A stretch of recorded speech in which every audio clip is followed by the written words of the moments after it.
ज़िले कश्मीर कंधकोट जे सहाफ़ियुनि जे एहतजाज असर ॾेखारियो। पुलिस सहाफ़ीअ जे पुट समेत कंधकोट जे ॿिनि मुख़बिन खे मुबैना मुक़ाबले में बाज़ाब कराए वरितो, जॾहिं त इलाइक़े में राॼोणीअ जा चोॿोल सहाफ़ी हल्के में सरहाई।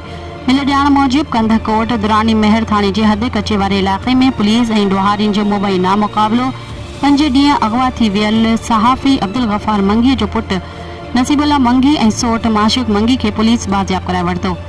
SSP कश्मीर मुख़बिन खे साण वठी प्रेस क्लब पहुतो। मथनि गुलनि जी वर्खा।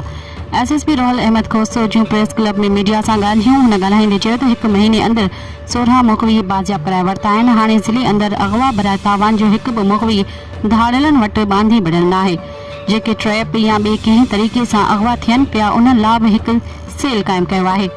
इंशाअल्लाह जल्द पुलिस जूं गाॾियूं ऐं APC चेन मशीनूं अव्हां खे कचे में नज़र ईंदियूं। हाणे धाड़ियलनि जा लाश किराईंदासीं। जेकॾहिं के धाड़ियल हथियार फिटा करे पेश थींदा त उन्हनि खे रिलीफ ॾींदासीं। होॾां घोसपुर जे मुख़बी नदीम मलक जे वाट्सन पारां मुख़बी जी बाज़ियाबी लाइ जल्द रोड ते धरणे जो चिताड़ ॾिनो वियो आहे।